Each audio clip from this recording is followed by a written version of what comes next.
Good morning, Fabian.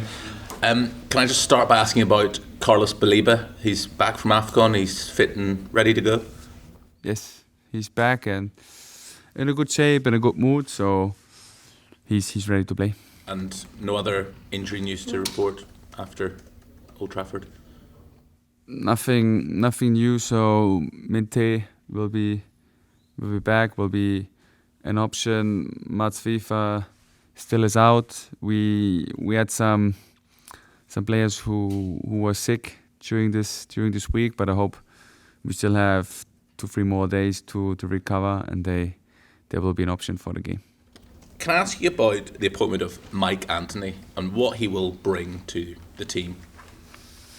Yeah, I made a lot of visits and trying to get an understanding how other cultures work, how, for example, the culture in rugby is, and therefore I had a really nice impression. I saw some things where I thought we can bring them into our culture, where I thought they can really help us in improving our connection, improving how we collaborate together, improving how we work together here. And then I had some ongoing discussions with the club. I had discussions with Mike, I had discussions with Jason, with Paul about these kind of topics, and therefore we all made together the decision that a person like him really can help us. A person like him is very innovative in some way, brings new values, new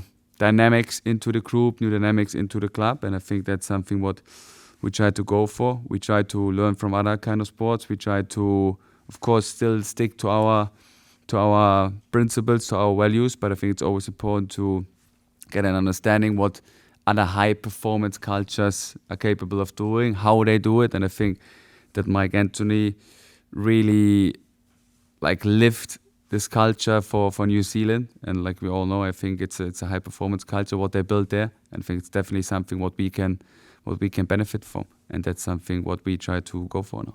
Some managers like to very much, be the boss, and they don't want other voices getting in the way. They want their message to get across. But have you always been a manager that likes to have lots of people contributing, and the more opinions, the better?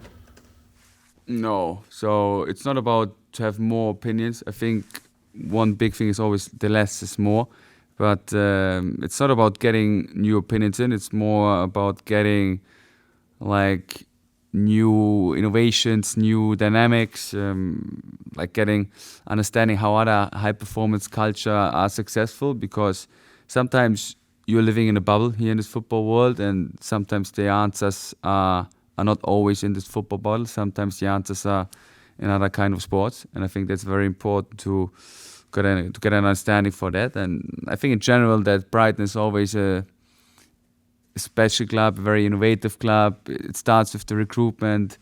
It starts how we try to play football, how we try to see football, how we try to develop young players, and therefore I think you always need to be open for new things. You need to embrace other cultures. You need to learn from other kind of sports, and that's what we try to do. We don't try to bring in more opinions. We try to bring in more knowledge, more experience, more manpower to improve the club, to make sure we can reach our expectations. And Mike is not here to give me advices who should play and how we should play. He's more to help the whole club and the whole environment to improve and to make sure we can reach our expectations. I suppose high performance is the same regardless of which sport it is. Are you much of a rugby fan? Do you know much about rugby? So before my visits, honestly, I didn't know a lot.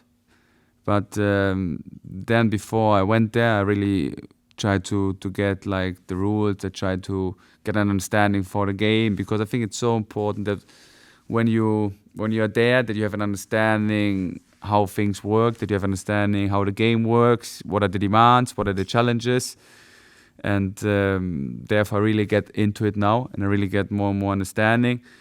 When I was there, I talked to some players, I talked to some head coaches, and it was really interesting, and I quite saw a lot of similarities. So you think that rugby is completely different to football, but it isn't. There are quite a lot of similarities. Of course, like in rugby, there's more like a start-stop than you have in football. But in general, regarding the group dynamics, regarding the environment, regarding the meetings, I think that's definitely something where football can learn from rugby. And that was so interesting and so impressive, and that's why we made the decision. I'm aware you've been asked 100 questions about Danny Welbeck. I'm not going to ask you whether he should be in the England squad or anything like that. The one question I wanted to ask you about him was, is he showing any signs of ageing? Are there any things that you can't do with him that you do with the younger members of the squad? Do you have to manage him differently, or is he like the proverbial fine wine, just getting better and better? So he's getting better and better, but of course we have to modify him, we have to manage him, and I think there we have to give like a big praise to our medical department, to everyone who's involved managing him, because I think he's playing the last month an incredible amount of minutes he never played before, and I think that has to be the credits for medical team, and of course also for Danny, because he behaves very professional. He's preparing well for the training sessions. He does everything for good regeneration to make sure he's ready for the next session, for the next game, and therefore I think he's a professional, and we can do a lot of things with him, but definitely we have to modify him in some ways. So he's not doing the training load what a young guy is doing, or what maybe young Danny Welbeck did. For you, it must be great to have him as a sort of example for the younger players, just to say, look, guys, this is the model professional. This is how you conduct yourself.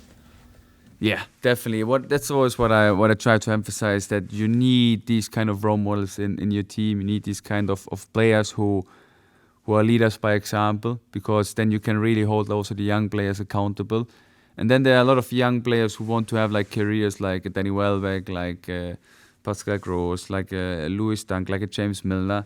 And then these old players or experienced players, they can share like what the young players need to do to reach these kind of careers. So I think it's very important to have these kind of role models who really drive the culture, really like live the values, live the standards in the daily behavior.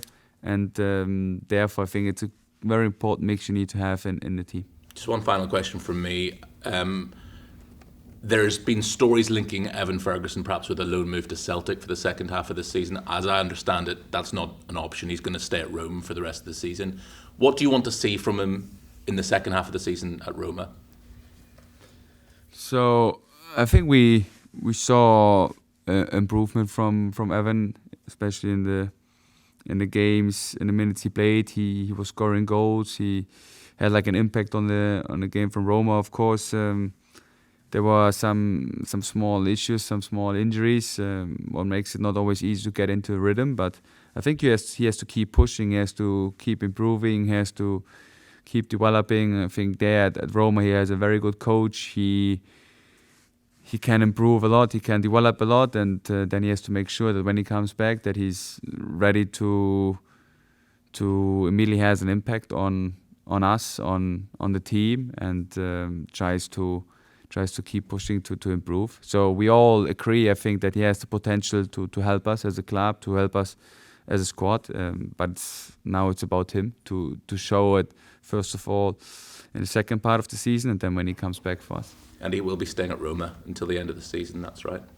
Yeah, so at the moment, like that's the situation, and of course, we all know, the window is open, so everything can happen. But at the moment, that's the case. Yes. Thank you. Hi, Fabian. How does the arrival or return of Pascal Gross impact Carlos Baliba now he's back in training and available? Yeah. So first of all, Pascal Gross is a player who makes the players around him better. So I hope that Carlos will benefit from that. Another thing is definitely that there's more competition. So that's also a thing like Carlos needs to understand, that we have like more midfielder now. We have Jack Hinchelwood back after injury. We have Yasin Yari, we have Pascal, we have Diego, we have Carlos. So there's competition, and I think there are only benefits regarding the intensity in the training sessions, benefits from learning from a really good and an experienced player like Pascal, who has I think exactly these kind of things what Carlos definitely has to improve, like being calm in possession, have a good positioning, sticking to our principles in possession. And when he understands that he can really learn from these kind of players, then I think this will definitely help Carlos regarding his own individual development, and also for us as a team general to have more competition. With Pascal, do you feel like he's arrived back faster and fitter? How do you mean faster? So I don't think that he was getting faster. So I think the speed is still the same, but he seems to be very fast in his head, and I think that's the most important in football. You don't always have to be the fastest, but you have to be fast in your head. You have to be capable of doing and acting quick in your head, making quick decisions, because the Premier League is tight. The Premier League is fast. So you have to make decisions within a few seconds, and I think there Pascal looks quite sharp. He immediately has an impact on our game. He is a great connector on the pitch and beside the pitch, and therefore we are all pleased that he's back. If Kaoru Mitoma is available on Monday evening, it will be his 100th Premier League appearance. How much of an achievement is that for him as a player, but also for Japanese players who come to play in the Premier League? Yeah, so I experienced it when we had the pre-season in Tokyo, how popular Kaoru Mitoma is in Japan, and not only in Japan. So he did already a lot for his country, and I think a lot of Japanese follow him because of a reason, because he's a great player. He's a role model for all the young players there, and therefore we are very pleased that he's playing for us. I think he has not an easy first part of the season. He had a injury that took him out for a long time, but now he's getting more and more back to his shape. He seems to be ready, and hopefully he will have a better second part of the season. Antonio Iraola says teams have to come to Brighton and play a special game if they want to beat your side. What do you think makes him say that? You have to ask him why he was saying that. But what we expect is a very intense team, Bournemouth that are capable of beating every team in the league. Of course, they didn't have an easy run, but in all the games they could easily also have won the game. And we know that they will press intense. We know that they will demand a lot from us regarding the physicality. So we have to be mentally and physically on our highest level to beat them. We have to be very good in our positioning. We have to be very good in possession if you try to outplay them, because they're very good in individual duels. They're very good in defending forward with the last line. And that's always a challenge against them. So we expect a very physical game. We expect a game where we have to be on our highest level regarding positioning, regarding passing, regarding first touches, regarding how we are connected on the pitch. So therefore, we know what we have to do, but why he said this, you have to ask him. I can't answer for it. Fabian, Matt Sweep has been out, but Joel Veltman has returned. How influential has he been, and how timely was his return in terms of what he's given to the side with recent results? Yeah, very mature player. I think he's proving it in every minute he's playing for us. He knows how to win Premier League games. He gives something special for the team, something very calm, something very mature, something what we don't have so often in our squad. And therefore I think he has a very good balance in his game, and a balance that definitely helps us at the moment to win games, to be competitive. So therefore we are quite pleased how he's performing. Also for him it's the same. He didn't have a easy first part of the season, didn't play so many games, but he's an absolutely team player, and players like him every coach would love to have in his team, because he's always there for his team. He always puts his ego like below the success from the club, and I think that's something what doesn't happen so often in the football world, and that's something what we and I really appreciate. In terms of those results, you've played Arsenal, you've played Manchester City in the Premier League. You've now got 4 games, maybe even 5, against teams around you in the table. How crucial is this period going to be in terms of achieving your targets, especially bearing in mind the way that the Premier League table is set up this season? I think we were already a lot of times during the season at this point where we're talking about the next phase, how important is the next phase, and I think we are really now at the place where we really should go game for game, where we should focus on the next game, because the next game is the most important game. Don't look too much ahead, because in the Premier League in this season everything is possible, and therefore we have to use like every game, or we have to play like every game is the last game. We have to see like every game as a final, and like this is, we have to go on Monday into this game, because it will be a big challenge, but it will also be a big opportunity for us. And I think this Premier League season is very competitive, is unpredictable, it's very equal, and small margins make the difference. So we try to focus on the small margins now in every game, and for that we can't look ahead 3, 4, or 5 weeks. We have to really focus on the next game. We have to make sure that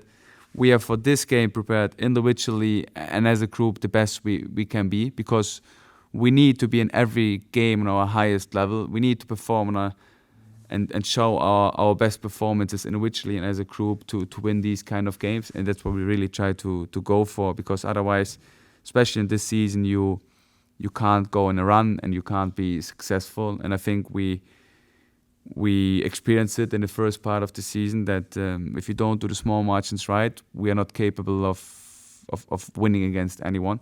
But we already proved that if we are doing the small margins right, we are capable of beating everyone. So therefore, it's really important now, go game for game, be like in every game the best prepared team, be like the best prepared player, and then try to get the best out of it.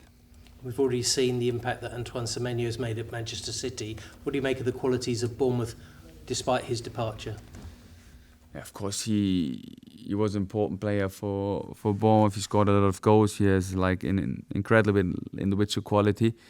But we know that they are always capable of replacing good players. I think it's a little bit similar to us. You need to find solutions. It's a little bit the nature that you might lose the best players. Of course, during the winter period, it's not easy or even more difficult. But I'm quite sure that Iraola will find good solutions. He's a great coach. He found great solutions in summer when a lot of players left for Bournemouth, and I'm quite sure that he will find again great solutions, and they still have great players. So, like I said, still a good team, still a good team that will demand everything for us, and for that we have to prepare.